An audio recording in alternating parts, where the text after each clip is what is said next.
Hi everyone, I hope you all are fine at your places. तो friends मैं आज जो टॉपिक स्टार्ट करने वाली हूँ that will be your unit 4। 3 मैंने स्किप करी है कुछ टाइम के लिए तो उससे कोई फर्क नहीं पड़ता है। पहले मैं यूनिट 4 कंप्लीट करूंगी and once that is done तो I will start with unit 3। वैसे ही हो जाएगी आज रात में। यूनिट 4 में आपके बेसिकली 4 क्वेश्चंस बनते हैं जिससे आपकी सारी ट्रांजेक्शन्स जो है उससे रिलेटेड क्वेश्चंस कवर अप हो जाते हैं। तो सबसे पहला जो हमारा क्वेश्चन बनता है वो होता है इंट्रोडक्शन टू ट्रांजैक्शन कि वो होता क्या है या फिर इसकी प्रॉपर्टीज क्या होती है, स्टेट्स क्या होती हैं। तो वो क्वेश्चन मैंने आज की पीपीटी में कवर किया है एंड आपको जो लिंक डिस्क्रिप्शन में मिलेगा जिस पे आपको ये पीपीटी भी अवेलेबल हो जाएगी, ठीक है। तो स्टार्ट करते हैं। तो सबसे पहले हम ये समझते हैं कि भाई ट्रांजैक्शन प्रोसेसिंग होती क्या है, ट्रांजैक्शन इटसेल्फ क्या होती है।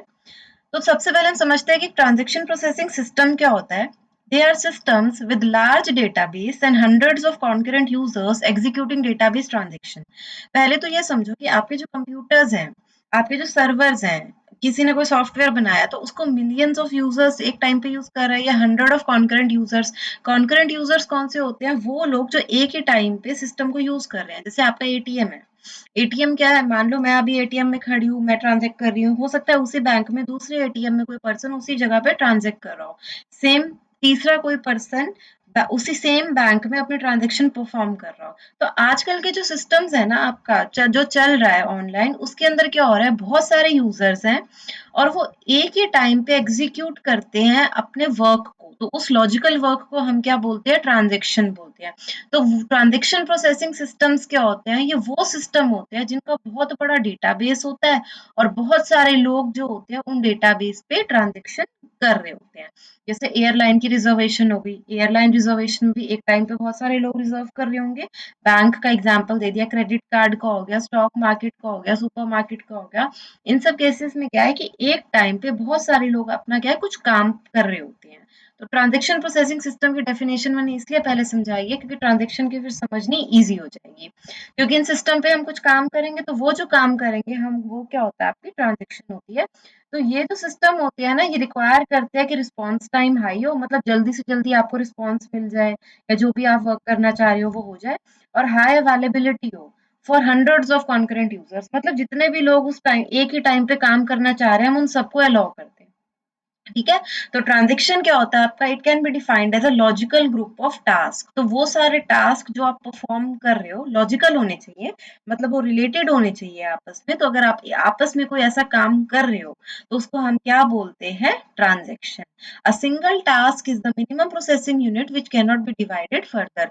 तो एक सिंगल टास्क क्या होगा जिसको आप फर्दर ब्रेक डाउन नहीं कर सकते, मतलब उतने स्टेप्स तो आपके बनेंगे ही उस काम को करने के लिए। ट्रांजैक्शन एक एग्जीक्यूटिंग प्रोग्राम है that forms a logical unit of database processing. Transaction क्या है आपकी? एग्जीक्यूटिंग प्रोग्राम है, मतलब आप एक प्रोग्राम लिखा है जो एग्जीक्यूट करेगा, जो रन करेगा, जो क्या बनेगा? That forms a logical unit of database processing, और वो एक यूनिट बनेगा जिससे आपकी डेटाबेस की प्रोसेसिंग होगी। अ ट्रांजैक्शन इंक्लूड्स वन और मोर डेटाबेस एक्सेस ऑपरेशंस।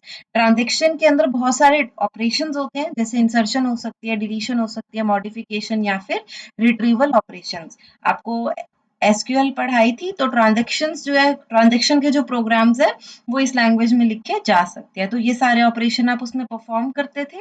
तो यही बोल रहा है कि जो ट्रांजैक्शन है ना उसमें, क्योंकि हमने end of the day transaction से करना क्या है? किसी डेटाबेस को एक्सेस करना है और डेटाबेस के अंदर आपको पता है ये सारे ऑपरेशन आपके परफॉर्म हो सकते हैं। तो इसी वजह से ट्रांजैक्शन भी इंक्लूड कर लेती है ये वाले ऑपरेशंस को।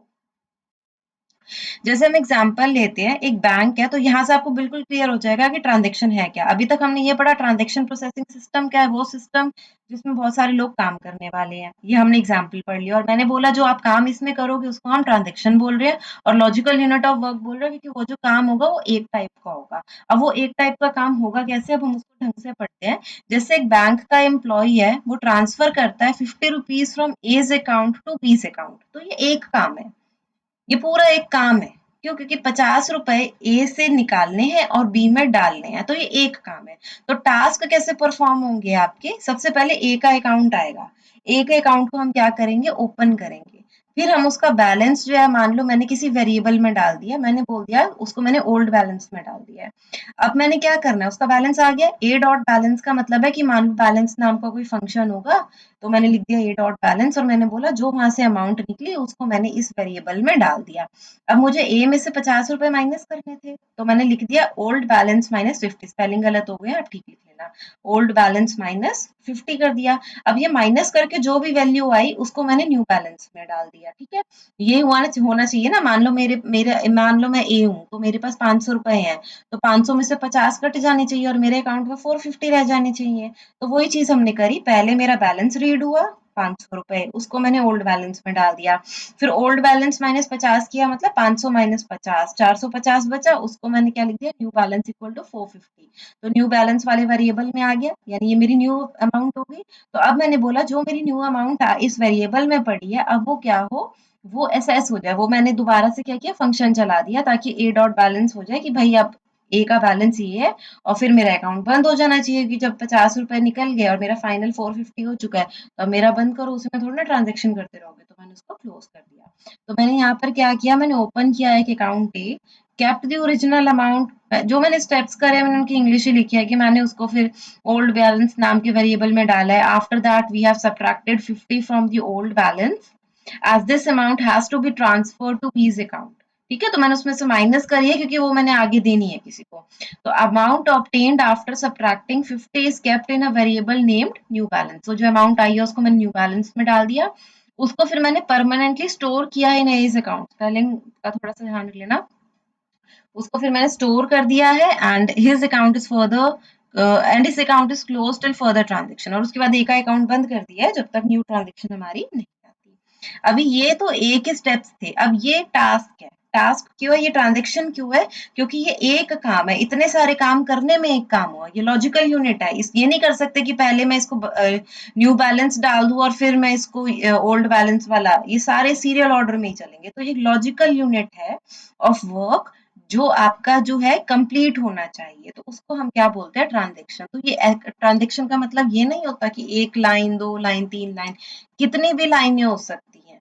और ये जब सारी लाइनें कंप्लीट होंगी तो मेरा एक काम होगा। तो ये आपकी क्या हुई, एक ट्रांजेक्शन। ठीक है, तो और बी की साइड पे भी ये ट्रांजेक्शन हुई। हमने बी का अकाउंट ओपन करा, पहले मैंने बी का बैलेंस निकाला, जो भी बी का बैलेंस आया उसको मैंने ओल्ड बैलेंस में रखा। अब बी में 50 रुपए ऐड करने थे, तो ओल्ड बैलेंस में मैंने क्या किया, 50 रुपए ऐड किए।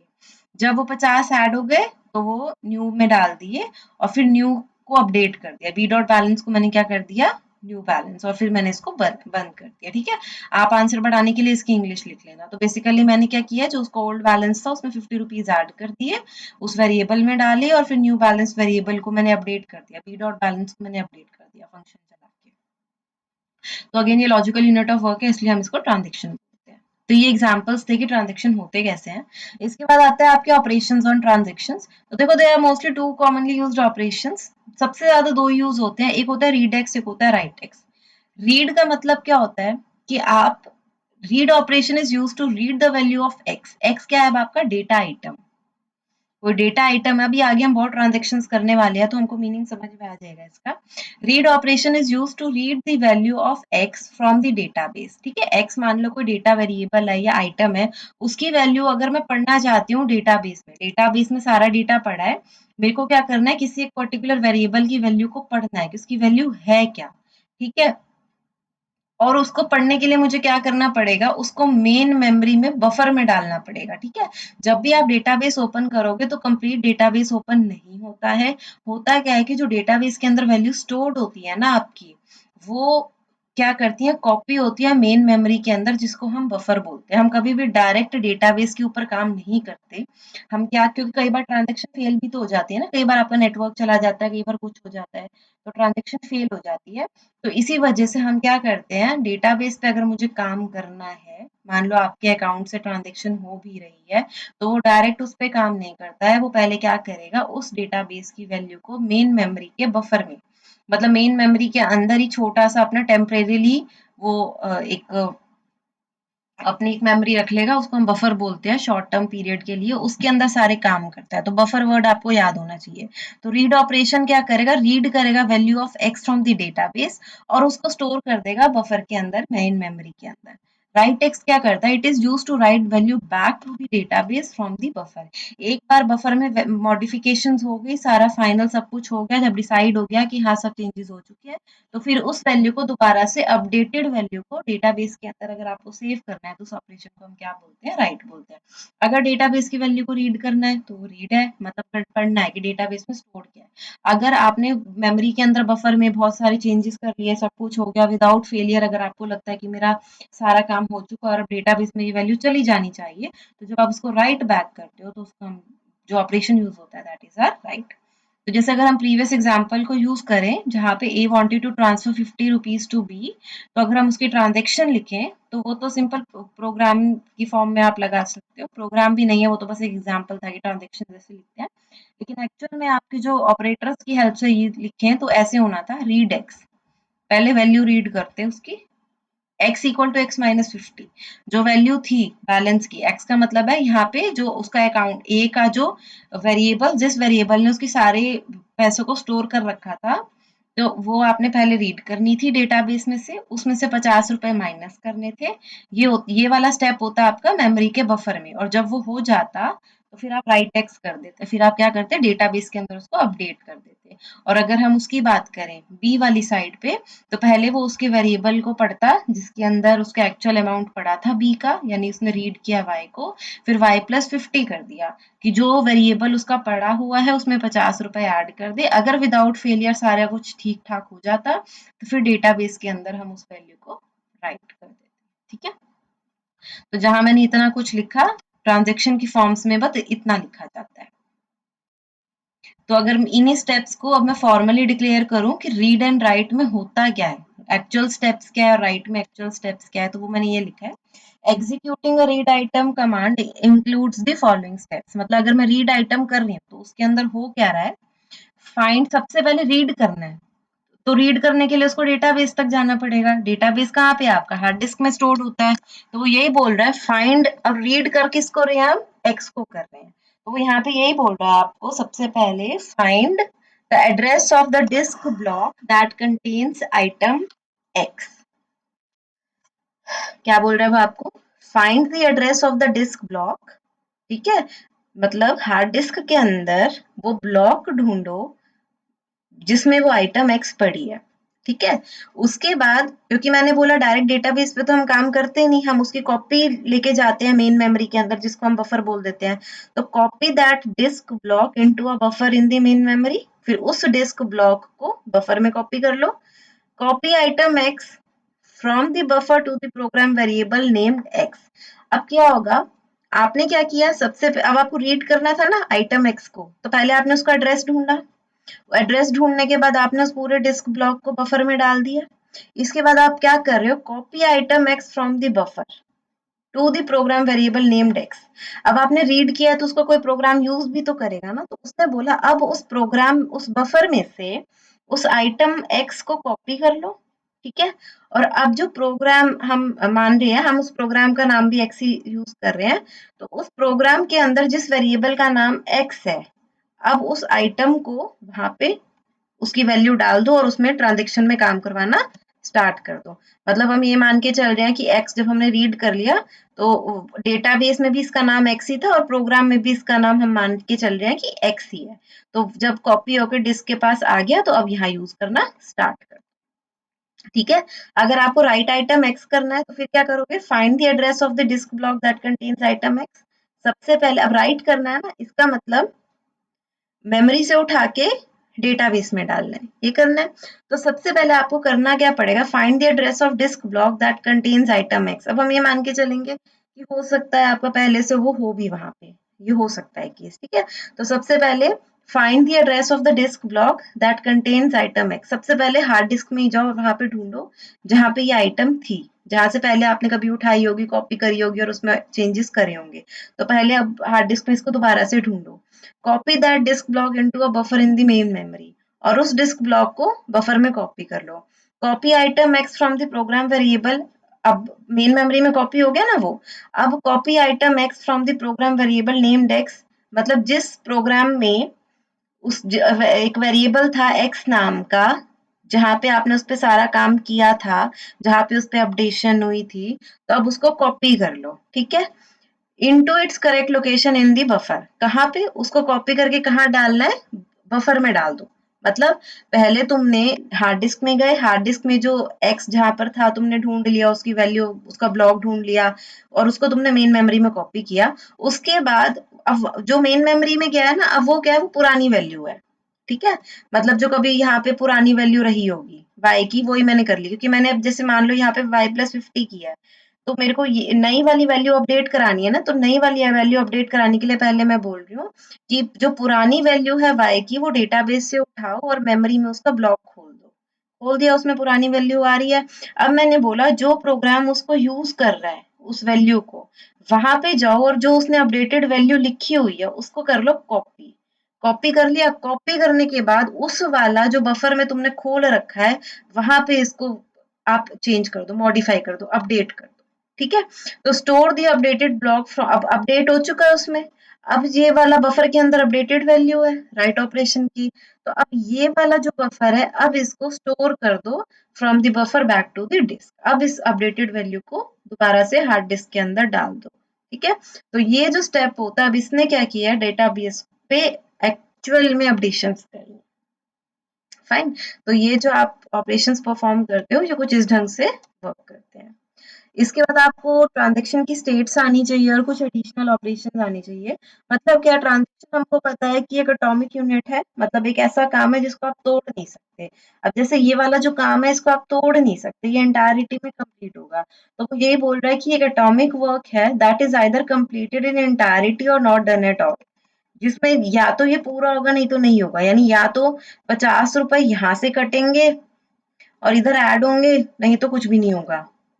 ये थोड़ी ना कि इसके 50 कट गया और उधर कभी आए नहीं, ऐसे तो नहीं होगा ना। अगर ए में से कट हो रहे हैं तो बी में ऐड होने चाहिए, उधर डिडक्शन हो रहा है तो इधर इंक्रीमेंट भी होना चाहिए। तो या तो इंटायरिटी में होती है, नहीं तो नहीं होती। तो यही बोल रहा है ट्रांजैक्शन एक ऐसी यूनिट ऑफ वर्क है, या तो वो कंप्लीट होगी, नहीं तो वो नहीं होगी। तो रिकवरी पर्पस के लिए सिस्टम क्या करता है, needs to keep track of when the transaction starts। तो रिकवरी पर्पस के लिए वो पूरा ध्यान रखता है कि ट्रांजैक्शन कब स्टार्ट हुई है, कब टर्मिनेट हुई है, कमिट हुई है, अबॉर्ट हुई है, मतलब वो हर एक चीज का ध्यान रखता है। और इसी के बेसिस पे हमने उसकी कुछ स्टेट्स बनाई हुई है, ठीक है? तो ये जो है आपका वो स्टेट डायग्राम है। सबसे पहले आपकी ट्रांजैक्शन बिगिन करती है, उसके बाद ट्रांजैक्शन पे कुछ रीड राइट ऑपरेशन होते हैं। जब बिगिन करती है तो हम उसको एक्टिव स्टेट में बोलते हैं। इसके ऊपर आप एक एरो बना के रीड राइट भी लिख सकते हो, ताकि ट्रांजैक्शन बिगिन हुई है तो रीड राइट के ऑपरेशन हो रहे हैं, और फिर ट्रांजैक्शन फाइनली एंड हो जाएगी जब रीड राइट वाला सारा काम हो जाएगा। उसके बाद हो सकता है कि वो अबॉर्ट हो जाए और हो सकता है कि वो पार्शली कमिट हो जाए, ठीक है? पार्शली कमिट का मतलब है कि अभी डेटाबेस में उसके चेंजेस नहीं गए हैं। पार्शली कमिट का मतलब है कि अब इसके ऊपर रिकवरी सिस्टम अपने कुछ ऑपरेशन परफॉर्म करके देखेगा। वो ऑपरेशन से उसको क्या पता चलेगा कि कहीं फेल तो नहीं हो जाएगी। अगर वो बीच में फेल हो सकती है तो वो फिर उसको अबॉर्ट कर देगा। अगर उसने बोला नहीं भाई, रिकवरी के सारे सिस्टम सब कुछ लगा लो कि सब ठीक चल रहा है, तो वो उसको कमिट कर देता है। कमिट का मतलब है गारंटीड सेव, मतलब कमिटेड। कमिटेड का मतलब है कि पक्के वाली सेव हो चुकी है, डेटाबेस में चेंजेस हो चुके हैं, अब तुम्हारे डेटाबेस को तुम कुछ भी कर दो, आग भी लगा दो, तो भी क्या होगा, वो फेल नहीं होगी, वो न्यू चेंजेस हमेशा रिफ्लेक्ट करेंगे इन योर डेटाबेस। उसको हम बोलते हैं कमिटेड, मतलब फाइनल वाला जो सेव होता है आपका, ठीक है? जब कमिट हो जाती है तो हम खत्म कर देते हैं, टर्मिनेट कर देते हैं। अगर मान लो एक्टिव स्टेट में जब रीड राइट ऑपरेशन हो रहे थे, कोई फेलियर आ गया, तो हम उसको नहीं करते, क्योंकि हमने बोला ना या तो कंप्लीटली एग्जीक्यूट होगी तो नहीं होगी। तो अगर बीच में कुछ प्रॉब्लम आ गई तो अबॉर्ट कर देंगे, पार्शली कमिट हुई तो भी हम उसको अबॉर्ट कर देते हैं और फेल्ड स्टेट में आ जाती है। फेल्ड हो गई है तो फिर हम उसको अबॉर्ट कर देते हैं। जैसे यहाँ पे अगर कमिट हो गई तो इसको हमने कमिटेड लिख दिया ना, अगर फेल हो गई तो फिर हम बोलते हैं कि अबॉर्ट कर दो, खत्म कर दो। ऐसे मान के चलो कि ये ट्रांजैक्शन कभी हुई नहीं थी, बैक रोल बैक कर दो, सब कुछ बैक करो अपना, ठीक है? और अबॉर्ट हो चाहे कमिट हो, फाइनल में हम टर्मिनेट कर देते हैं कि अब सब एंड हो चुका है। जैसे एक्टिव स्टेट आई थी, अब टर्मिनेट स्टेट आ जाती है कि ट्रांजैक्शन खत्म हो चुकी है पूरी कंप्लीट, अब नेक्स्ट उस पे चलो, ठीक है? तो ये सिंपल सा डायग्राम है। अब मैं आपको सारी ये वाले जो ऊपर वाली चीजें लिखी हैं और जो अंदर स्टेट्स हैं आपकी, वो मैं आपको बताने वाली हूँ वन बाय वन। तो रिकवरी मैनेजर जो है वो इन फॉलोइंग ऑपरेशंस का ध्यान रखता है। सबसे पहले बिगिन ट्रांजैक्शन, सबसे पहले ट्रांजेक्शन स्टार्ट होती है ना आपकी, तो this marks the beginning of the transaction कि ट्रांजेक्शन आपकी आई है सिस्टम में, अब वो चलना स्टार्ट हुई है। इसके ऊपर मैंने बोला आप एक एरो बना लेना ऐसे, और उस पे रीड राइट लिख देना, मतलब रीड राइट ऑपरेशन हो रहा है। तो दी स्पेसिफाई रीड और write operations on the database item that are executed as a part of transaction. अब तो आपको समझ आ चुका है कि रीड राइट ऑपरेशंस होते हैं ट्रांजैक्शन के ऊपर, तो ये वो जो भी ऑपरेशन उस पे हो रहा है, मतलब आपकी ट्रांजैक्शन अभी वर्किंग स्टेट में है, उस पे काम हो रहा है। एंड ट्रांजैक्शन का मतलब होता है कि रीड और राइट जो ऑपरेशंस है वो एंड हो चुकी है और आपकी ट्रांजैक्शन एग्जीक्यूशन खत्म हो चुका है। लेकिन इस पॉइंट पे it may be necessary to check whether the changes introduced by the transaction can be permanently applied to the database or whether the transaction has to be aborted because it violates serializability or for some other reason। यानी वो ये बोल रहा है कि आपकी transaction जब and हुई वो पार्शली कमिट हो रही है, तो अब इस स्टेज पे हमको ये चेक करना पड़ेगा कि भाई हम इसको कमिट कर सकते हैं, परमानेंट सेव कर सकते हैं, या फिर मेरे को इसको अबॉर्ट करना है क्योंकि ये मेरे सीरियलाइजेबिलिटी या किसी और रीजन से कुछ प्रॉब्लम दे रही है। तो वो चीज अब हमको चेक करनी पड़ती है। कमिट ट्रांजेक्शन में क्या होता है, this signals a successful end of the transaction so that any changes executed by the transactions can be safely committed to the database and will not be undone। तो वो ये बोल रहा है कि आपकी जो, ये बता रहा है कि आपकी जो ट्रांजेक्शन है उसकी एंडिंग हुई है सक्सेसफुली और अपडेट हो चुका है, और अब कोई कुछ भी अंडन नहीं हो सकता, मतलब अंडू नहीं कर सकते हो। जो भी चेंजेस है वो आपके डेटाबेस के अंदर चले गए हैं, अब हम बैक ऑफ नहीं कर सकते। रोल बैक या अबॉर्ट जो आपका होता है वो स्टेट क्या बोलती है, this signals that the transaction has ended unsuccessfully. मतलब वो कह रहा है कि कुछ प्रॉब्लम हुई है, ट्रांजेक्शन फेल हो गई है आपकी, जिस वजह से हमने उस ट्रांजेक्शन को क्या कर दिया है, अबॉर्ट कर दिया है। ठीक है, सो एनी चेंजेस और इफेक्ट्स दैट द ट्रांजेक्शन में have applied to the database must be undone. तो जो भी आपने चेंजेस अप्लाई करे थे, इसी वजह से हम पहले डायरेक्ट डेटाबेस पे काम नहीं करते, क्योंकि कई बार क्या होता है इन बिटवीन कुछ फेलियर्स हो जाते हैं जिस वजह से हमको बैक ऑफ भी करना पड़ जाता है। जरूरी नहीं है हर बार आपने कोई ट्रांजेक्शन चलाई तो चलेगी, वो तो आपको रियल लाइफ में भी पता ही है। आप नेट बैंकिंग कर रहे हो सकता है आपके लैपटॉप की पावर सप्लाई खत्म हो गई, हो सकता है आपके कंप्यूटर हैंग हो गया, हो सकता है नेटवर्क चला गया, तो इन बिटवीन कोई भी फेलियर आ सकता है। तो इसलिए हम डायरेक्ट डेटाबेस पे काम नहीं करते। ठीक है, तो ये वो यही बोल रहा है कि अबॉर्ट या रोल बैक का मतलब क्या है कि जो ट्रांजेक्शन थी वो ठीक से सक्सेसफुल नहीं हुई, तो जितने भी आपने चेंजेस करे थे थोड़ी देर के लिए अब उसको अंडू कर दो। ठीक है, तो वो हमारी अबॉर्ट स्टेट हो जाती है। तो स्टेट ट्रांजिशन डायग्राम, ये जो है ना आपकी स्टेट ट्रांजिशन डायग्राम था, it that describes how a transaction moves through it's execution states. तो वो यही दिखाता है कि हर स्टेट के थ्रू ट्रांजेक्शन का मूवमेंट क्या हो रहा है। A transaction goes into an active state, सबसे पहले आपकी ट्रांजेक्शन एक एक्टिव स्टेट में जा रही थी। ठीक है, उसके बाद immediately after it starts execution where it can issue read and write operations। ठीक है, सबसे पहले वो आपकी कहाँ गई, एक एक्टिव स्टेट में गई जहाँ पे वो read and right operations perform हो रहे थे। व्हेन द ट्रांजेक्शन एंड, जब ट्रांजेक्शन एंड हुई तो वो पार्शियली कमिटेड स्टेट में आई। इस स्टेट में कुछ रिकवरी प्रोटोकॉल्स नीडेड थे जिनसे इंश्योर हो सके कि सिस्टम जो है वो फेल नहीं होगा। ठीक है, and it will not result in an inability to record the changes of the transactions permanently। once this check is successful, एक बार आपने ये चेक कर लिया, so the transaction is said to have reached its commit point। तो वो अपने commit point में आ जाता है और committed स्टेट में हो जाता है। जब वो सारे चेक्स कंप्लीट हो जाते हैं कि हाँ भाई ये फेल नहीं होगी और इसने सारे रिकवरी के जो चेक्स थे उनको क्लियर कर लिया है, तो हम उसको कमिट कर देते हैं। once a transaction is committed, it has concluded its execution successfully and all its changes must be recorded permanently in the database. और वो बोलता है कि सारे चेंजेस को आप डेटाबेस के अंदर डाल दो। Once a transaction is committed, एक बार आपकी ट्रांजेक्शन कमिट हो जाती है तो it has concluded its execution successfully and इसके सारे चेंजेस आपने डेटाबेस में डाल देने हैं। ट्रांजेक्शन फेल स्टेट में भी जा सकती है अगर चेक्स या आपकी जो है वो क्लियर नहीं हुए, और अगर और if the transaction is aborted during its active state, अगर एक्टिव स्टेट के टाइम पे रीड राइट ऑपरेशन के टाइम पे कुछ प्रॉब्लम आ गई तब भी हम उसको अबॉर्ट कर सकते हैं। ठीक है, ट्रांजेक्शन में देन भी रोल्ड बैक, अगर वो अबॉर्ट स्टेट में आई है तो आप उसको रोल बैक करो। ठीक है, यानी जितने भी आपने राइट ऑपरेशंस किए थे उनको अंडू करो। Terminated state corresponds to the transaction leaving the system, जो टर्मिनेटेड स्टेट है it corresponds to the transaction leaving the system. अब ये वाली आपकी टर्मिनेटेड स्टेट थी ना, ये तो यही बता रही है अब आपकी कि ट्रांजैक्शन सिस्टम से इज्जत चली गई है, अब कंप्यूटर में ही नहीं है, सब खत्म हो चुका है। So the transaction information that is maintained in system tables while the transaction has been running is removed when the transaction terminate. तो जो ट्रांजैक्शन की इंफॉर्मेशन है that is maintained in system tables, अभी आप आगे पढ़ेंगे कि जो भी ट्रांजैक्शन होती है, एक एक जो एक एक बड़ी सी ट्रांजैक्शन है उसकी हर एक एक्टिविटी को ना हम कहीं नोट डाउन करते हैं, जर्नल में रखते हैं जिसको हम लॉग बोलते हैं, तो सिस्टम टेबल्स कह सकते हो। तो जो सिस्टम टेबल्स में ये सारी इंफॉर्मेशन मेंटेन करी जा रही थी जब वो ट्रांजैक्शन रन कर रही थी, तो उसको अभी हम क्या कर रहे हैं, अब हम उसको रिमूव कर रहे हैं उन लॉग्स को भी, क्योंकि ट्रांजैक्शन हो चुकी है, या तो अबॉर्ट हो गई है, जो भी हो चाहे, क्योंकि वो टर्मिनेट हो चुकी है, तो अब हम उन लॉग्स को भी खत्म कर रहे हैं।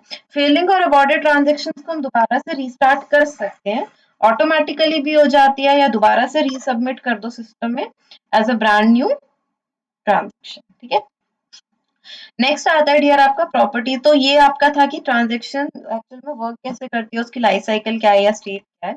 नेक्स्ट आता है प्रॉपर्टीज ऑफ ट्रांजैक्शन, बहुत इंपॉर्टेंट क्वेश्चन है। आपका जो पहला टॉपिक है ट्रांजैक्शन सिस्टम, वो ये सारा मिलाकर ही है आपके यूनिवर्सिटी पेपर के according. Transaction should possess several properties, जिनको आप एसिड प्रॉपर्टीज बोलते हो। सबसे एसिड की फुल फॉर्म होती है atomicity, consistency, isolation and durability. Atomicity का मतलब क्या होता है, transaction is an atomic unit of processing. देखो, ट्रांजैक्शन कोई भी हो उसको ये चार प्रॉपर्टी सेटिस्फाई करनी ही पड़ेंगी। ठीक है, तो पहली जो प्रॉपर्टी है दैट इज एटॉमिसिटी। एटॉमिसिटी का मतलब क्या है, या तो आपकी ट्रांजैक्शन पूरी रन करेगी, नहीं तो रन नहीं करेगी, उसको अबॉर्ट कर दो। आधी आपकी ट्रांजैक्शन कभी रन नहीं करनी चाहिए। इसका मीनिंग क्या है, वही वाला 50 रुपए ए में से कट होगा लेकिन बी में 50 रुपए आए नहीं। ठीक है, आपके अकाउंट से डिडक्शन हो गया, दूसरे के अकाउंट में कभी पहुंचा नहीं, तो आधी ट्रांजैक्शन नहीं है आपकी। तो एटॉमिसिटी प्रॉपर्टी इस चीज का ध्यान रखती है कि आपकी ट्रांजैक्शन कभी भी आधी नहीं होनी चाहिए, वो इंटायरिटी मतलब कंप्लीट। ठीक है, ये इंटायरिटी का मतलब कंप्लीट है। तो ट्रांजैक्शन एक एटॉमिक यूनिट है, एटॉमिक तो है क्योंकि इसको हम आगे तोड़ नहीं सकते। तो it is either performed in its entirety और not performed at all. There must be no state in a database where a transaction is left partially complete. ऐसा कोई स्टेट नहीं होना चाहिए जहां हम इसको आधा रख दें। States should be defined either before the execution of the transaction or after the execution, abortion, failure of the transactions। ठीक है, तो स्टेट्स को आप बिफोर या आफ्टर कभी भी देख सकते हो। The atomicity property requires that we execute a transaction to completion। तो एटॉमिसिटी यही कह रही है कि कंप्लीट होनी चाहिए। अब ये रिस्पॉन्सिबिलिटी किसकी रहती है, ये होती है transaction recovery subsystem, recovery manager की ही है ये कि एटॉमिसिटी रहे।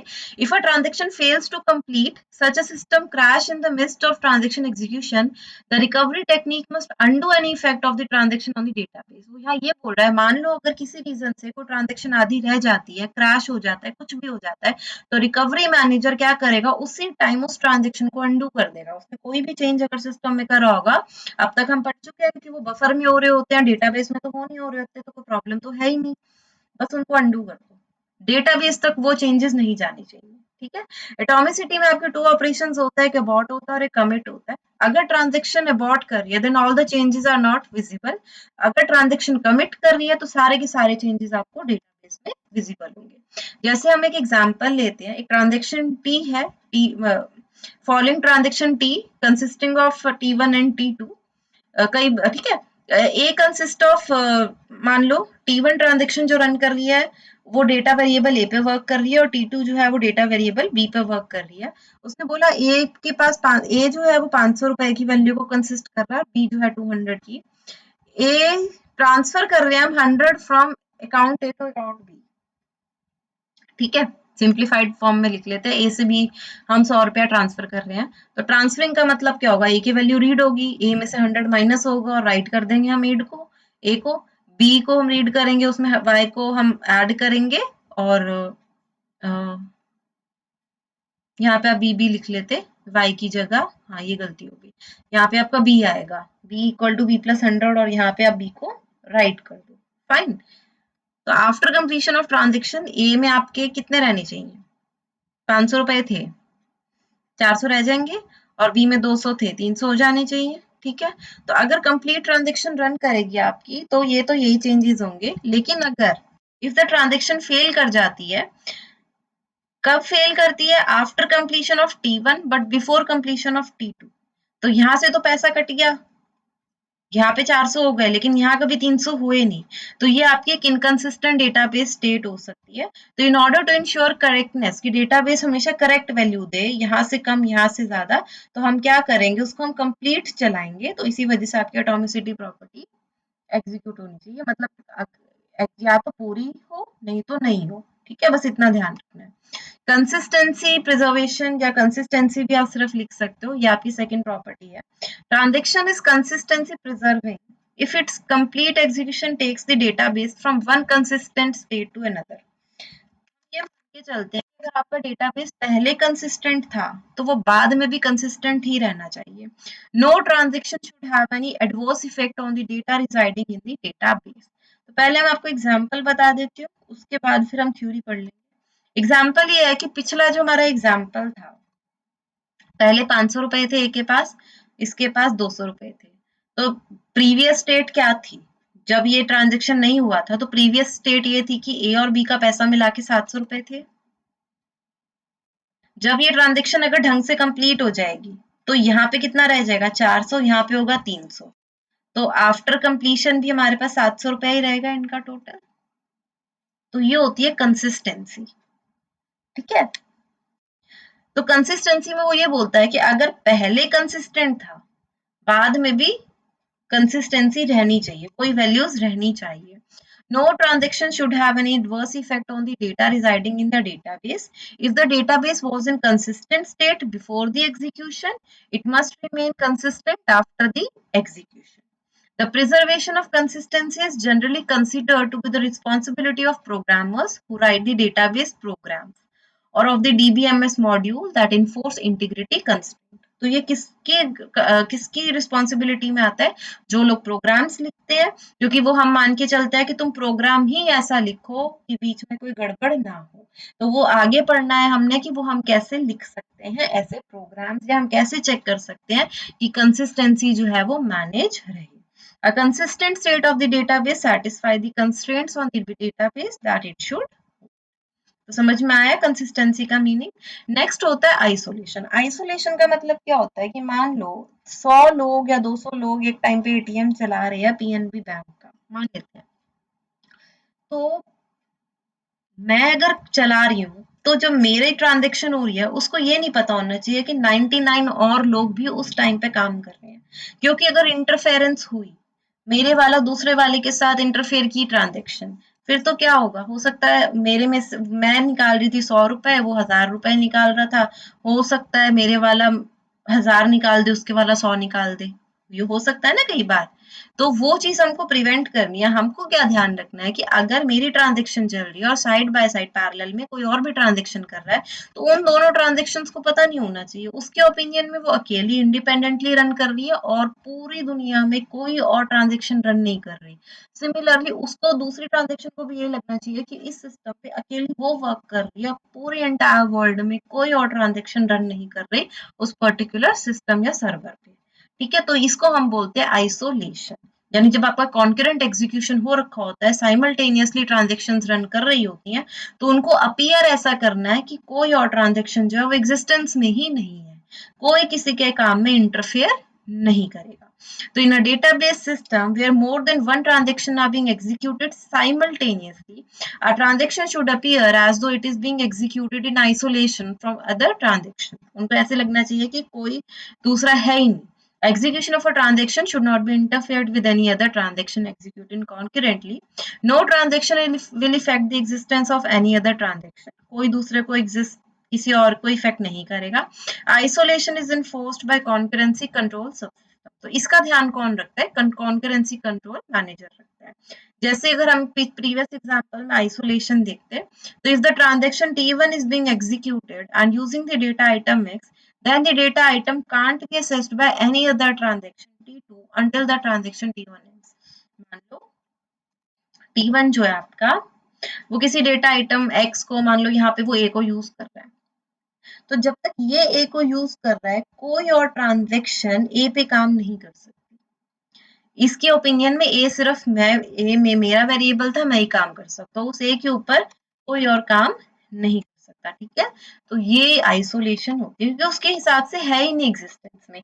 जब तक T1 एंड नहीं करेगी तब तक T2 उस वेरिएबल पे काम नहीं कर पाएगा। लास्ट है आपकी durability. The changes apply to the database by a committed transaction. हमने पढ़ लिया ना कि जब हमारे फाइनल चेंज हमको गारंटी हो जाती है, सारे चेक्स हमारे कंप्लीट हो जाते हैं, तो हम उन चेंजेस को कहाँ रिफ्लेक्ट कर देते हैं, डेटाबेस में।